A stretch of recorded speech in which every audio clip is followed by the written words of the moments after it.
Hello, welcome to Strictly Money at the News Forum, where all voices matter. I'm Saijal Patel.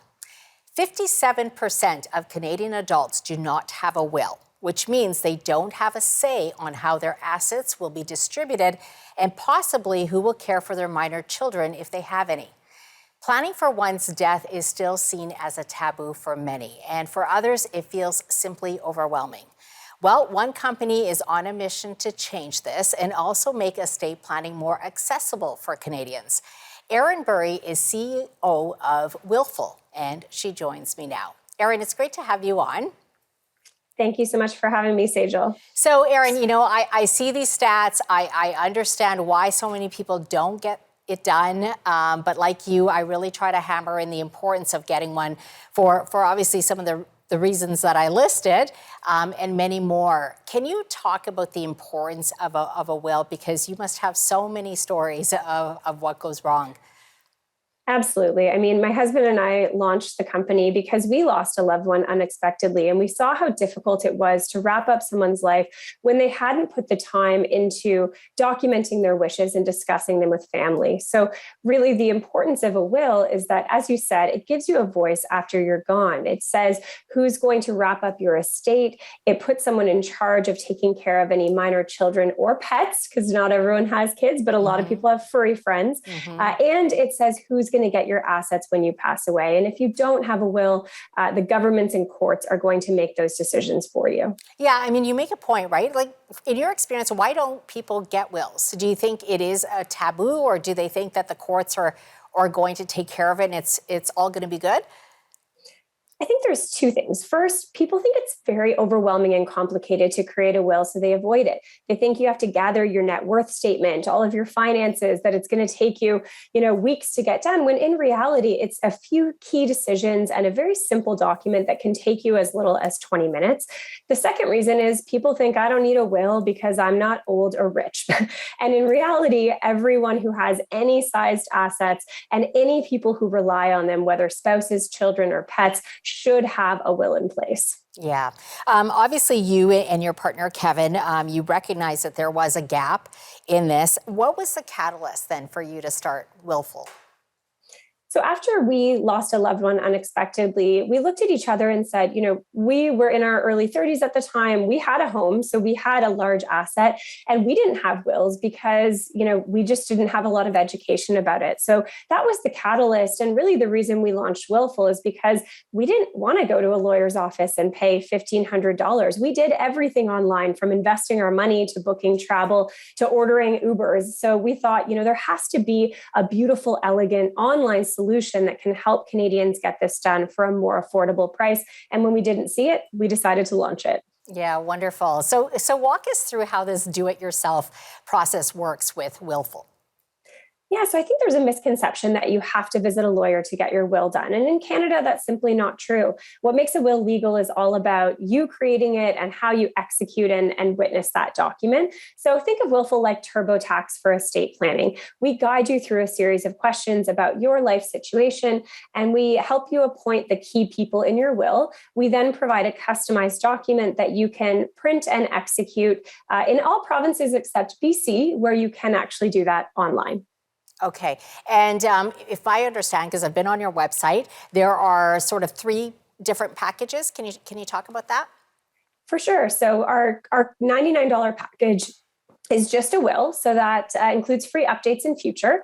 Our middle package is $149, and that includes a will and both power of attorney documents. And those documents outline who should make decisions for you if you're still alive but incapacitated due to illness or injury. And then we have a family plan that essentially just doubles the number of documents in that middle plan. So if you're creating a will with a spouse or family member, you are both protected. Okay, so there's a will, power of attorney, it sounds like. Yeah. And other living documents. And does Willful help guide people if they get stuck?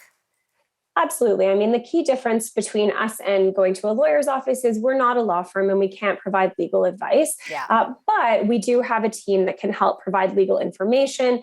And, whether it's phone call, live chat, or email, we can help people through the process. And we have a great Learn Center on our website as well. So even if you're not sure if Willful's the right fit, you can go to willful.co/learn and just learn a little bit more about what's involved with creating a will in Canada. Okay, so sometimes it does make sense actually to get maybe a financial planner involved or a lawyer involved, but they can talk to them and then use this process.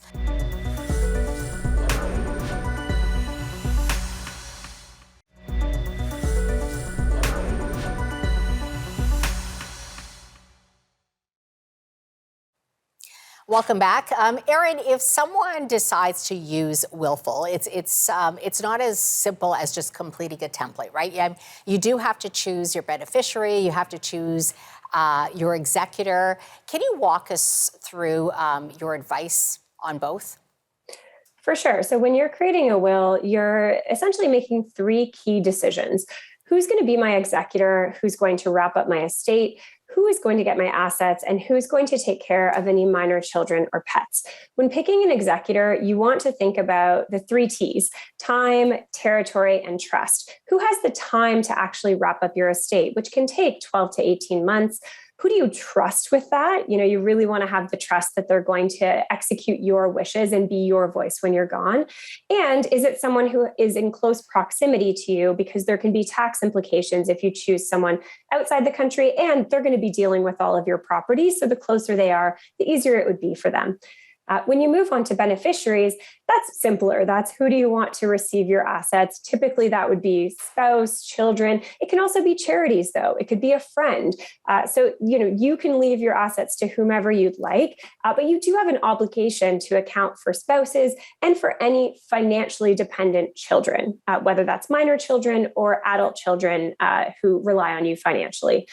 When you're choosing your guardians, that's really about who do you trust to raise your children. I have a 6-month-old at home. It's not a fun thing to think about, Saijal, thinking about who would take care of your kids when you're gone. It's an important one. It's definitely an important one. And that's really about what's the least disruptive to the child or the pet, and who would actually give them the upbringing that you would most match your values. Okay. When, Erin, does it make sense to go to a lawyer and not do it yourself? So I think visiting a lawyer is a comfort level and budget thing. So it makes sense to go to a lawyer if you just want to sit face to face with a lawyer and get custom legal advice, because that's not something you're going to get from an online platform. Yeah. And then there are complex situations that we just can't handle at Willful. Things like setting up trusts for children with disabilities, or creating a secondary will to divide your business assets from your main assets. So I'm not going to go through an exhaustive list, but if you're not sure, you can always reach out to our team at Willful. We're the first to tell you if we're not a fit and if you might want to get legal advice. Okay. Now, Willful became the first company to offer a fully digital will in Quebec, meaning that it has to be, or it can be completed 100% online without the need to physically print or consult a notary, right? BC now also offers a fully digital will. Can you talk to us about the significance of this? For sure. So when COVID hit in 2020, we really saw that the traditional process to create a will was quite antiquated. It was paper-based. It involved printing the document, signing it on paper, and getting witnesses in the same room as you and having them also sign that physical document. Well, during social distancing, that was pretty much impossible, especially because beneficiaries of your will cannot be a witness. So this is really a step in the right direction to bring this process online. And it's a direct response to the limitations we've seen during COVID. So we're really happy to see British Columbia leading the charge, first province to allow fully digital wills, which means you can sign the will online, you can have it witnessed over a platform like Zoom, and you can actually store your will online. So you could maybe email it to your executor instead of keeping it in that filing cabinet drawer in your home. Oh, that's so important, right? Because we know such documents go missing and people don't know if that's the last will or where is it. So very important. Do you see other provinces moving that direction as well? Is there discussion? We've seen Quebec, they have emergency orders that are related to COVID. So Okay. we don't know if they'll make those permanent, but we're hopeful. And we haven't seen any movement from Ontario. Nudge, nudge, Attorney General Doug Downey. I think this would be a really great improvement for other provinces because it's not as accessible for folks who has a printer at home in 2022, let's be honest. And Yeah. nobody's really heading back to offices the way they were. So I think this makes it more accessible and encourages more people to get a will. And as you said, the majority of Canadians don't have one. So we need to remove barriers, not keep them up. Yeah. We're almost out of time. I do want to mention that you won or you landed a $750,000 investment from investors, including Dragon's Den Michelle Romano, right? Congratulations. What's your plan going forward? I know we only have 10 seconds, but... Thank you so much. Our plan is just to keep broadening outside the will to help Canadians with all of their pre-planning needs. All right. Well, thanks so much for coming on and for your insights, Erin. Really appreciate it. Thanks, Saijal. Erin Bury, CEO of Willful. Stay tuned. We'll be right back.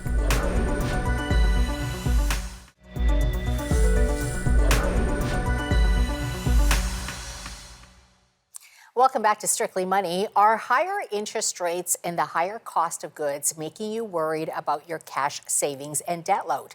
You would not be alone if you are. In fact, credit counselors across the country have seen a notable increase in calls from people financially stressed. And some economists are now warning that the situation will only get worse. To discuss this and more is Stacy Yanchuk Oleksy. She's the CEO of Credit Counselling Canada, and she joins me now. Hi, Stacy. Great to have you on. Hi, Saijal. It's great to be on. You know, Stacy, the last time you were on, which was actually September, we discussed how high inflation was impacting Canadians then. And it's still here. In fact, it's higher. Plus, we're now grappling with higher interest rates. So give us a sense of what you're seeing today. That's exactly what we're seeing. You know, our clients are everyday consumers like you and I. And so, you know, I think we're all feeling this pinch. And what we're feeling the pinch on is, of course, groceries. You know, every time we have to go get groceries, it just gets a little more expensive.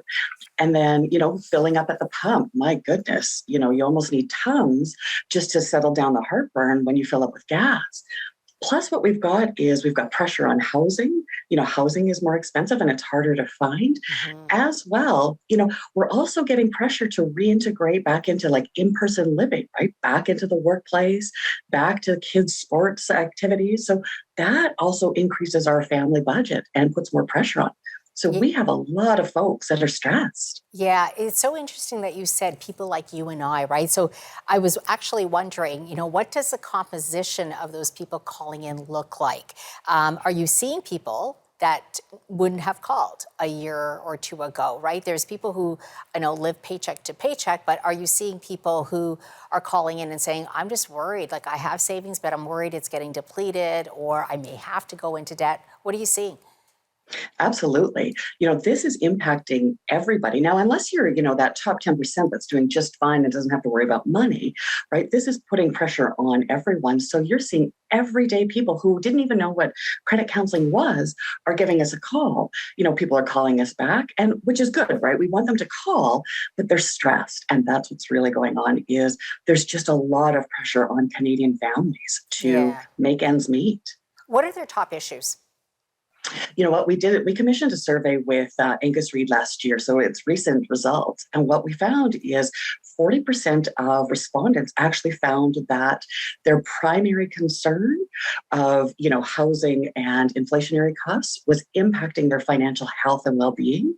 And then we found also that 40% of respondents their mental health was being negatively impacted by their finances. So it's not just having an impact on our wallets, right, or our debt loads. It's actually having an impact on our mind, our hearts, our souls, our families, and then the workplace too, right? This all has cost. You know, if my depression gets worse because of my debt, bet I'm not too productive at work when I'm Googling trying to figure out how to get help, right? So I'm less productive. So that impacts my workplace as well. Yeah, so it has far-reaching impact. I'm so glad you raised that point because sometimes people don't realize the snowball effect. And we know that actually money is one of the top sources of stress, and it does have an impact physically and emotionally on you. So where does someone start if they feel financially stressed? What's the first thing they need to do? The first thing they need to do always is breathe, right? When we are nervous, anxious, or stressed, we start to pant like dogs, we pant in our throats and we can't breathe properly. So take big deep breaths because that's important. And as you take a deep breath, remember that your net worth, how much you're worth financially, has nothing to do with how much you are worth as a person. So self-worth and net worth are different. But what we've done, Saijal, is we've put them together, right? So if I have money problems, that must make me a bad person. I should be ashamed of myself. No, lots of people have money problems, right? We're not taught how to do this. So let's separate that out. Yeah. The next step, and I got to be honest, it's so boring, is track your expenses. Ugh. Yeah. I mean, no, everybody, it's easier to spend the money than to write it down, but the writing it down actually holds us accountable. I remember I taught a workshop and I had a woman that took me up on a tracking challenge, and she saved $200 by doing it, right? Because it just holds you a little more accountable to it. Yeah. I know a lot of people don't like doing budgets, but it is really important. Oh yeah, they're boring. They're not very sexy, they're boring. But what they can allow us, if we get that stuff right, is they allow us to have that life that we want, that exciting, whatever sexy life. But let's get with the basics. Track your expenses. Actually find out where your money's going. Learn the truth. Yeah. No, I always say budget because it actually gives you the awareness. You can't fix what you don't see, right? Okay, we're going to take a quick commercial break, but we'll be back in 2 minutes.